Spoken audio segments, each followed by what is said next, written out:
সুদ খাওয়া মানে আপনার দুনিয়া নষ্ট হওয়া, আখিরাত নষ্ট হওয়া। সহিহ বুখারীর বর্ণনা 2766 নম্বর হাদিসের বর্ণনা।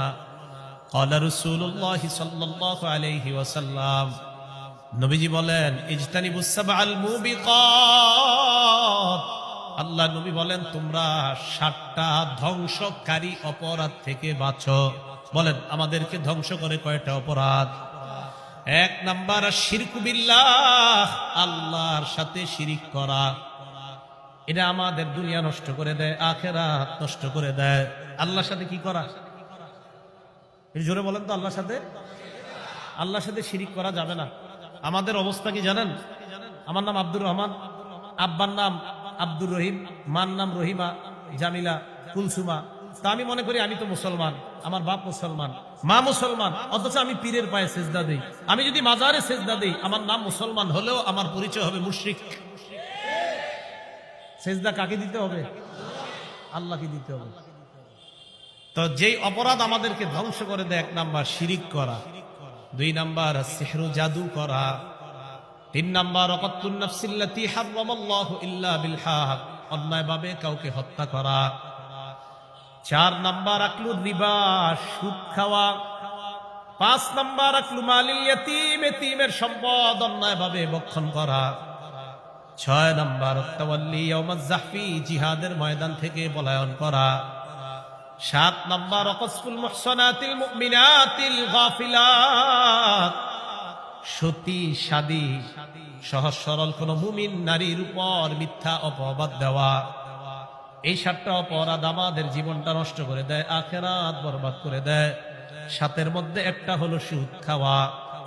সুদ যারা খাবে, দুনিয়ার পরিবারটাও নষ্ট হবে, আখিরাত তো নিজের বরবাদ হবে, পেটে সাপ ঢুকাবে, আরো কত ধরনের আযাব আছে। আল্লাহ আমাদের এই পুরা সমাজকে এই ভয়ঙ্কর অপরাধ থেকে বেঁচে থাকার তৌফিক দান করেন। 9 নাম্বার, সুদ খাওয়া অবস্থায় যার মরণ হয়, আল্লাহর কাছে দোয়া করি, আল্লাহ কোন মুসলমান যেন সুদ খাওয়া অবস্থা, তার সুদি কারবারে লেনদেন আছে, এই অবস্থায় যেন কারো মরণ না হয়। আল্লাহ যেন ফিরিয়ে আনে, সবাই বলেন আমিন। আল্লাহ যেন ফিরিয়ে আনে, বলেন আমিন।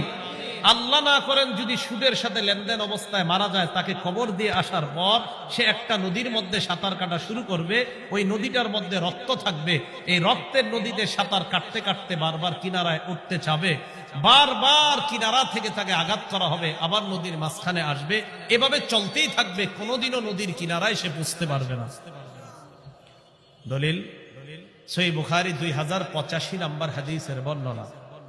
عن سمرة بن جندب رضي الله تعالى عنه قال قال رسول الله صلى الله عليه وسلم, সামুরা ইবনে জুনদুব রাদিয়াল্লাহু তাআলা আনহু বলেন, ফজরের নামাজের পর আল্লাহ নবী আমাদেরকে একদিন একটা রাতের ঘটনা শুনাইলেন। নবীজি বললেন, রাআইতুল লাইলাতা রাজুলাইন আতায়ান, আমি 2 ব্যক্তিকে দেখলাম আমার কাছে আসছে।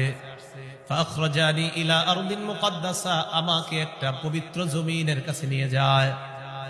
পবিত্র ভূমির কাছে যাওয়ার পর নবীজি বলেন, আমরা 3 জন চলতে লাগলাম।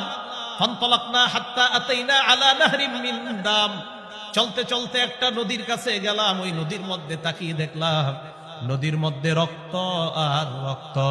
আমাদের দেশে নদীতে কি আছে? পানি আছে। নবীজি বলেন, ওই নদীর মধ্যে আমি দেখলাম রক্ত আর রক্ত। হঠাৎ আমি দেখলাম নদীর মাঝখানে এক ব্যক্তি দাঁড়িয়ে আছে, ফিহি রাজুলুন কাইম, এটা নদী মনে করেন, মাঝে এক ব্যক্তি। ওয়ালা ওয়াসতিন নাহরি রাজুলুন বাইনা ইয়াদাইহি হিজারা, নদীর কিনারায় আরেকজন, তার সামনে পাথর আর পাথর। ফাকবালা রাজুলুল লাযী ফিন নাহরি, নদীর মাঝখানের লোকটা নদীর কিনারার দিকে রওনা করছে। নদীর কিনারায় যিনি দাঁড়িয়ে আছে, রমার রাজুলু বিহাজারিন ফিহি, নদীর কিনারার লোকটা একটা পাথর নিয়ে সাঁতার কাটি লোকটার মুখ বরাবর মারে।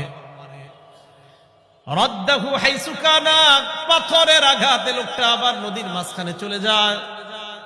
নবীজি বলেন, কুল্লামা জা আলিয়াখরুজা, যতবার বের হতে চায় ততবার পাথরের আঘাত খায়, আবার নদীর মাঝখানে চলে যায়।